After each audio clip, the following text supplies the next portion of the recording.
এখন ক্রাইমের যে সত্য ঘটনাটা শুরু করছি সেটা মুম্বাইয়ের একটা ঘটনা।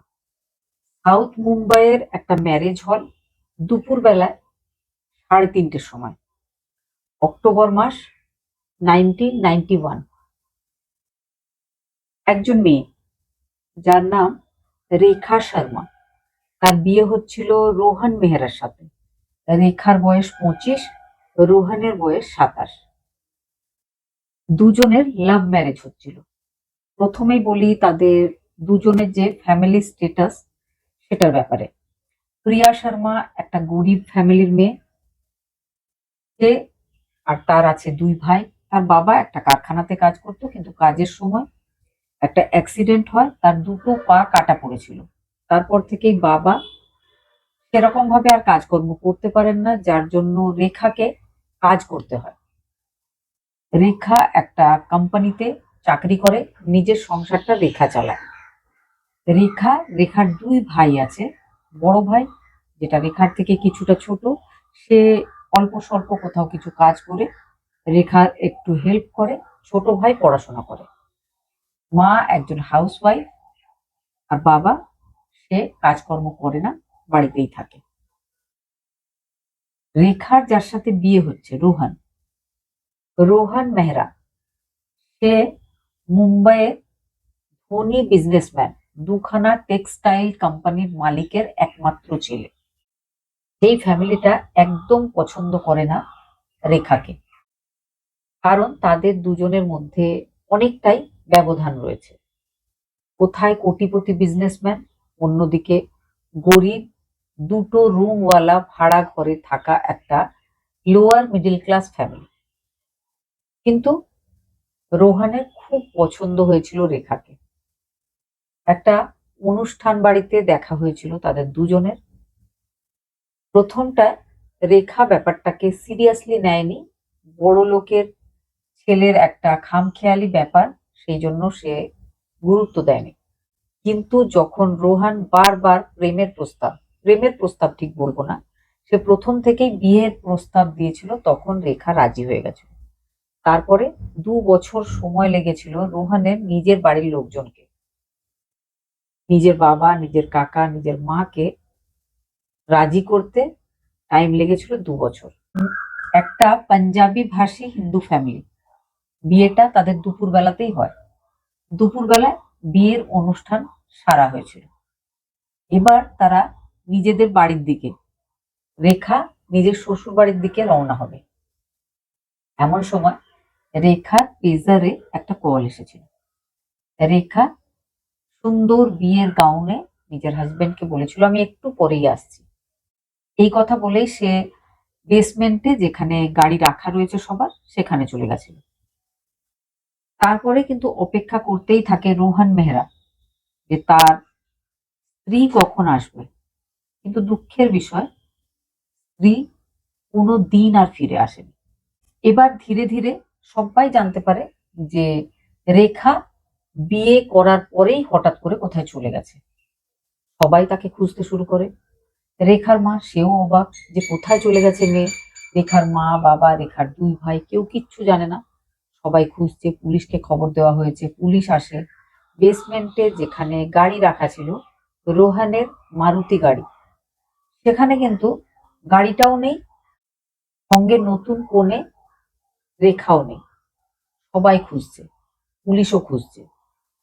গাড়ির যে পার্কিং এরিয়া, পার্কিং এর গার্ডকে গিয়ে বলা হয় যে সে সিলভার কালারের একটা মারুতি গাড়ি দেখেছে কিনা। তো পার্কিং এর গার্ড বলেছিল যে হ্যাঁ, আমি তো দেখেছি, একটা মেয়ে গাড়িটা চালিয়ে চলে গেছিল, গাড়িতে অন্য আর কেউ ছিল না, মেয়েটার মাথায় ঘোমটা দেওয়া ছিল, নতুন বিয়ের ওড়নাটাই মাথায় দেওয়া ছিল। অদ্ভুত লাগে সবার, কোথায় চলে গেল রেখা। এবার রেখার বাপের বাড়ি, রেখার শ্বশুর বাড়ি, রেখার বন্ধুদের বাড়ি, সব জায়গায় রেখাকে খোঁজা হয়, কিন্তু রেখাকে কোথাও পাওয়া যায় না। রেখা যে গাড়িটাতে উধাও হয়েছিল, সেই গাড়িটা যেখানটাতে দাঁড়িয়েছিল, সেখানে খুব জোরে গাড়ি ঘুরিয়ে যাওয়ার মতো একটা টায়ারের কালো দাগ ছিল। আর ঠিক নিচেই পড়েছিল রেখার বিয়ের সময় রেখা যে কানের দুল পড়েছিল, একটা সাদা রঙের বড় ঝুমকা, সেইটা মাটিতে পড়েছিল। আর ঝুমকাটা দেখে বোঝা যাচ্ছিল যে সেটার উপরে কেউ একজন পা দিয়েছিল, তার জন্য সেটা চেপে গেছিল। পুলিশ ইনভেস্টিগেশন শুরু করেছিল। অন্যদিকে সব লোকজন, বিশেষ করে রোহানের যে মা আর বাবা, যারা একদম পছন্দ করতো না রেখাকে, তারা একটা কথাই বলে যে বহুদিন থেকে আমার ছেলের টাকা পয়সার উপর নজর ছিল ওই গরিব মেয়েটার। তবে সে বিয়ের দিন এইভাবে যে পালিয়ে যাবে এটা আমরা কখনোই ভাবিনি। ধীরে ধীরে এই কথাটা, এই ব্যাপারটা সব জায়গায় ছড়িয়ে পড়ে। নিউজ পেপারেরও একটা নিউজ হয়ে দাঁড়ায় যে বিয়ের দিন বউ টাকা নিয়ে, গয়না নিয়ে উধাও হয়েছে। গয়না নিয়ে উধাও হয়েছিল, এই কথাটা বলার অর্থ হচ্ছে রেখার মা বাবা গরিব, আগেই বলেছি। রেখার পরনে যে গয়নাগুলো ছিল সবটাই রেখার হাজবেন্ড। আরো একটা কথা বলে রাখি, যখন বিয়ে হচ্ছিল, বিয়ের পরে যখন অনুষ্ঠান শুরু হয়েছিল, সব লোকজন আসছিল, গিফট দিচ্ছিল, টাকা পয়সা দিচ্ছিল। আগেই বলেছি রোহানের ফ্যামিলি খুব পয়সাওয়ালা, কোটিপতি একটা ব্যবসাদার ফ্যামিলি। তো উঁচু উঁচু গণ্যমান্য মানুষজনদের সাথে তাদের চলাফেরা, ওঠা বসা, তারা সবাই আসছিল বিয়েতে। তারা টাকা দিয়ে যাচ্ছিল রেখাকে। পরে সেই টাকাটা কাউন্ট করলে বোঝা যায় যে 5 লাখ টাকা রেখাকে গিফট হিসাবে দিয়েছে লোকজনেরা। এই ব্যাপারটা দেখে রেখার যে শাশুড়ি নীরজা দেবী, সে রেখার পাশে দাঁড়িয়ে কিন্তু বলে দিয়েছিল যে এই টাকাগুলো আমাদের চেনা জানা মানুষেরা দিয়েছে, এই টাকাগুলো কিন্তু তুমি আমাকে দিয়ে দেবে। রেখা মাথা নেড়েছিল, তক্ষুনি দিতে যাচ্ছিল, কিন্তু শাশুড়ি মা বলেছিলেন যে এখন লোকজনের সামনে নয়, তোমার ব্যাগেই থাক, পরে তুমি আমাকে দিয়ে দিও। গিফটে দেওয়া সেই টাকাগুলোর খামটাকে ঠিক মতো যত্ন করে নিজের কাছে রাখছিল। রেখার কাছে ছিল তার হাজবেন্ডের দেওয়া আরো 2 লাখ টাকা, যেটা রেখার হাজবেন্ড ব্যাংক থেকে তুলে রেখার ব্যাগে তাকে রাখতে দিয়েছিল। বিয়ের অনুষ্ঠানের সময় মাঝখানে যদি হঠাৎ করে টাকার দরকার হয়, তাহলে যাতে হাতের কাছে টাকাটা পাওয়া যায়। রেখার কাছে আগে থেকেই ছিল 2 লাখ টাকা, আর বিয়ের গিফট হিসাবে পাওয়া 5 লাখ টাকা। মোট 7 লাখ টাকা রেখার কাছে একটা ব্যাগে ছিল। সেই টাকাটাও কিন্তু রেখার সাথে উধাও হয়ে গেছিল। রেখার হাজবেন্ড রোহন ওয়েট করছিল রেখাকে কখন খুঁজে পাওয়া যাবে। যখন যেখানে খবর পাচ্ছিল সে নিজে গিয়ে খুঁজছিল, দেখছিল তার স্ত্রীকে। বেশ কয়েক মাস যখন কাটে, রেখাকে কোথাও খুঁজে পাওয়া যায় না। সে ধীরে ধীরে নিজের মনকে সেটাই বুঝিয়ে ফেলেছিল যেটা তার মা বারবার তাকে বলেছিল। তার মা তাকে বারবার বলেছিল যে একজন ধনী ছেলের কখনোই একটা গরিব বাড়িতে বিয়ে করা উচিত না, কারণ গরিব বাড়ির মেয়েরা নাকি লোভী হয়। রোহানের স্ত্রী রোহানের টাকা পয়সা নিয়ে নেওয়ার জন্যই রোহানের সাথে বিয়ে করছে। কিন্তু রোহান অনেকভাবে বুঝিয়ে বাবা মাকে রাজি করেছিল, কিন্তু রোহানের মনে হয় যে রোহানের স্ত্রী তার মাথা নিচু করে তাকে ফেলে রেখে কোথাও একটা চলে গেছে। এইভাবে কিন্তু বেশ কয়েকটা বছর কেটে যাচ্ছিল। অন্যদিকে রেখার বাড়ির যে লোকজন, তারা সবাই আশেপাশের প্রতিবেশীদের দেওয়া খোটাতে অস্থির হয়ে উঠেছিল। সবাই তাদেরকে দেখলেই একই কথা বলছিল যে তোমরা নিশ্চয় জানো যে তোমাদের মেয়ে কোথায় আছে। তোমাদের মেয়ে 7 লাখ টাকা নিয়ে পালিয়েছে। তোমরা নিশ্চয় জানো তোমাদের মেয়ে কোথায় আছে। কিছুদিন পরে তোমরাও নিশ্চয় সেখানে গিয়ে খুব ভালোভাবে সময় কাটাবে। এই সমস্ত কথা শুনে শুনে রেখার বাবা অলরেডি যে অসুস্থই ছিল, তার মন খারাপ হয়, সে খাওয়া দাওয়া ছেড়ে দেয়। 2 বছরের মধ্যে রেখার বাবা মারা গেছিল। রেখার যে ছোট ভাই যে পড়াশোনা করছিল, তাকে পড়াশোনা ছেড়ে দিয়ে কাজে লেগে পড়তে হয়। কারণ দিদি ছিল যে তাকে পড়াচ্ছিল, দিদি আর নেই, তাকে ব্যবস্থা করতে হবে, বাড়ির লোকজনকে হেল্প করতে হবে, টাকা রোজগার করে আনতে হবে। তাই সে পড়াশোনা ছেড়ে দিয়েছিল। অন্যদিকে রেখার পরের যে ছোট ভাই, যে ছোট মোটো কাজ করত, সে লাভ ম্যারেজ করে নিজের পাড়ার একটা মেয়ের সাথে। তারপর সে মাকে ভাইকে ছেড়ে সেখান থেকে অন্য কোথাও চলে যায়। রেখার মা নিজের ফ্যামিলির এই সমস্ত কথা ভাবতে ভাবতে একসময় মানসিক রোগগ্রস্ত হয়ে যায়।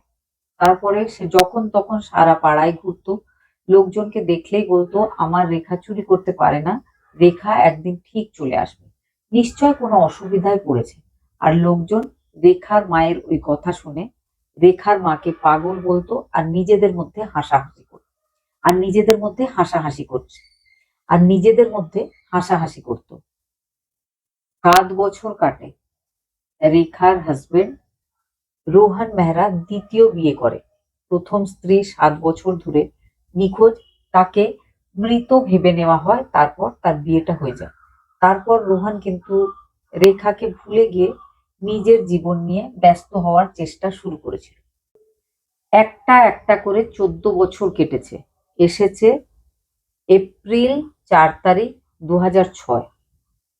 মুম্বাইয়ের বাইরের একটা এরিয়া, নির্জন এরিয়া, যেখানে এক ভদ্রলোকের ভাঙাচোরা জিনিসের ব্যবসা।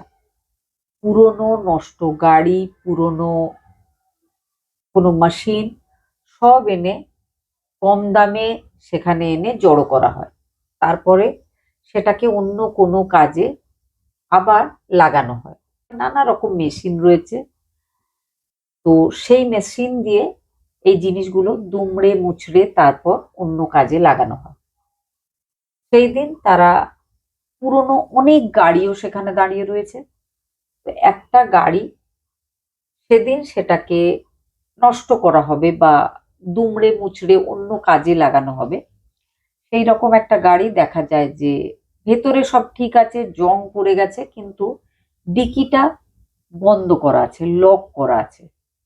তো একজন সেখানকার কর্মচারী একটা শাবল এনে জোরে চাপ দিয়ে ডিকিটা খুলে ফেলে। তার অবাক লাগে, নষ্ট পুরনো একটা জং পড়া গাড়িতে ডিকির ভেতরে রয়েছে একটা হলুদ রঙের সুন্দর কম্বল। সে কম্বলটা টেনে বের করার চেষ্টা করতেই দেখা যায় যে একটা মানুষের হাড়ের যে স্ট্রাকচার সেটা, তবে তার শরীরে রয়েছে একটা বিয়ের পোশাক, সাদা রঙের বিয়ের ড্রেস।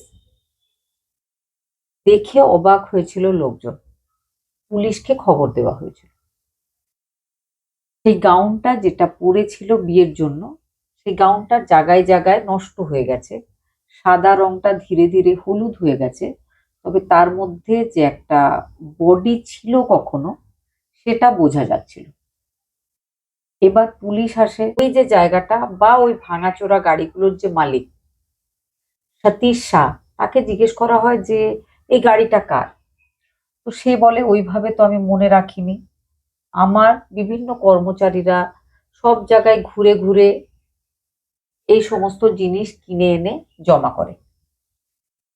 আর গাড়িও লাইন করে রাখা রয়েছে এখানে, যে গাড়িগুলোর অনেক বয়স হয়ে যায় আর হয়তো চালানোর মতো অবস্থায় নেই, তখন লোকজনেরা এসে আমাকে বিক্রি করে দেয়। তবে এই গাড়িটা বহুদিন ধরে দাঁড়িয়ে আছে, আমি তো জানিও না বা আমার মনেও নেই যে গাড়িটা আসলে কার। গাড়িটাতে কিন্তু নাম্বার প্লেটটা লাগানোই ছিল, সেই জন্য অসুবিধা হয়নি। গাড়িটা রোহন মেহরার গাড়ি ছিল। রোহন মেহরার সাথে যোগাযোগ করেছিল পুলিশ টিম। রোহন মেহরা কিন্তু নিজের স্ত্রী সন্তানদের নিয়ে নর্মাল একটা লাইফে ফিরে গেছিল।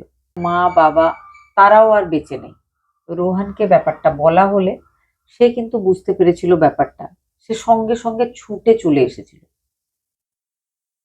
এবার খুঁজতে খুঁজতে সেই গাড়িরই যেখানে পা রাখা হয় সেখানে একটা কালো রঙের পেজার পাওয়া যায়। পেজার, আগে যখন মোবাইল ছিল না, পেজার ইউজ করতো লোকজনেরা। সেই সময় পেজার ইউজ করতো রোহানের যে প্রথম স্ত্রী রেখা, সে। পেজারের একটা ব্যাপার হচ্ছে যে কোন নাম্বার থেকে ফোন কলটা এসেছে সেটা বোঝা যেত। 1 সপ্তাহ সেটা স্টোর হয়ে থাকতো, 1 সপ্তাহ পরে নিজেই সমস্ত ব্যাপারটা ডিলিট হয়ে যেত। তবে ওই নম্বরটা কার, ওই নম্বরটা কোথা থেকে কল করছে, এই সমস্ত ব্যাপারগুলো বোঝা যেত না।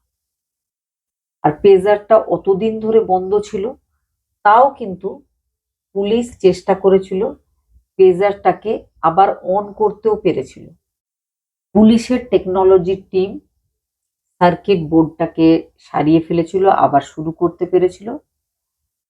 সেখানে তারা একটা নাম্বার দেখতে পেয়েছিল যেখান থেকে লাস্ট একটা কল এসেছিল। এবার পুলিশ ওই নাম্বারটা দেখিয়েছিল রোহানকে জিজ্ঞেস করা হয়েছিল যে যে নাম্বারটা থেকে লাস্ট কল এসেছিল আপনার স্ত্রীর কাছে সেই নাম্বারটা আপনি একবার দেখুন, আপনি চিনতে পারছেন কিনা। রোহান নাম্বারটা দেখে চিনতে পেরেছিল, প্রথমে তো বুঝতে পারেনি, পরের দিকে সে বলেছিল যে এটা তার সব থেকে প্রিয় বন্ধুর পেজার নাম্বার, যেটা থেকে তার স্ত্রীর কাছে কল এসেছিল। তবে এই ব্যাপারটাতে সন্দেহের কিছু নেই বলে রোহান জানিয়েছিল। রোহান বলেছিল আমার বন্ধু প্রতিদিনই তো কল করতো রেখাকে, আর বিশেষ করে বিয়ের অনুষ্ঠান চলছিল, সেই জন্য নানা রকম দরকারে সে মাঝে মধ্যেই কল করছিল। আর আমাদের যে বিয়ের অনুষ্ঠান হচ্ছিল সেখানে অ্যাঙ্কারিং করেছিল আমার ওই প্রিয় বন্ধু, আমার সব থেকে প্রিয় বন্ধু, সেই জন্য সে আমার স্ত্রীকে কল করতেই পারে, এতে সন্দেহের কিচ্ছু নেই। পুলিশ কিন্তু সেই বন্ধুর ওপর সন্দেহ করেছিল, সেই জন্য জিজ্ঞেস করেছিল যে আপনার প্রিয় বন্ধুর নামটা কি। বলেছিল বিশাল। বিশালের ব্যাপারে পুলিশ খোঁজ করছিল। পুলিশ কিন্তু সেই সময় যখন রেখা হারিয়ে গেছিল সেই সময় বেশ কয়েকজন মানুষের উপর সন্দেহ করেছিল যে রেখার সাথে কোনো রকম খারাপ ঘটনা ঘটাতে পারে এই চারজন। চারজন বলতে প্রথমটা ছিল তার হাজবেন্ডকে কয়েকদিন তদন্তের পরে সন্দেহ তালিকা থেকে বাদ দেওয়া হয়েছিল। তারপরে সন্দেহের তালিকায় ছিল রেখার নিজের ছোট ভাই, যার নাম দীপক শর্মা, যে ছোটখাটো কাজ করত। সে মাঝে মধ্যে রেখার কাছে টাকা চাইতো, কারণ তার ইনকাম খুব কম ছিল। রেখার বিয়ে হোক সেটা সে কখনোই চাইছিল না, কারণ তার মনে হচ্ছিল বাবা অসুস্থ, যদি রেখার বিয়ে হয়ে যায় তাহলে ফ্যামিলির পুরো দায়িত্বটা তার উপর এসে পড়বে। সেই জন্য সে নিজের দিদি রেখার বিয়ের বিরোধিতা করছিল। সেই কথাটা শুনে পুলিশ তাকেও সন্দেহ তালিকায় রেখেছিল, কিন্তু একটা সময় তাকে সন্দেহ তালিকা থেকে বাদ দেওয়া হয়।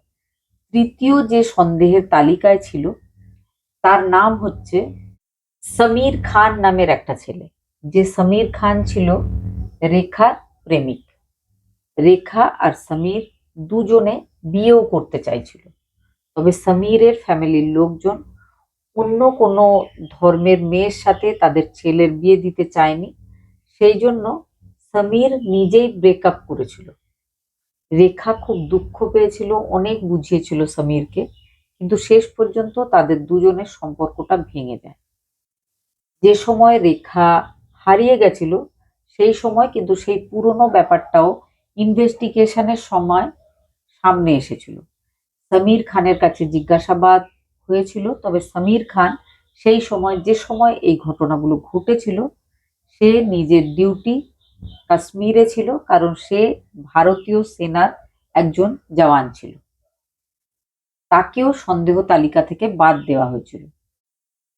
সে ছিল হাজবেন্ড রোহন মেহরার প্রিয় বন্ধু বিশাল।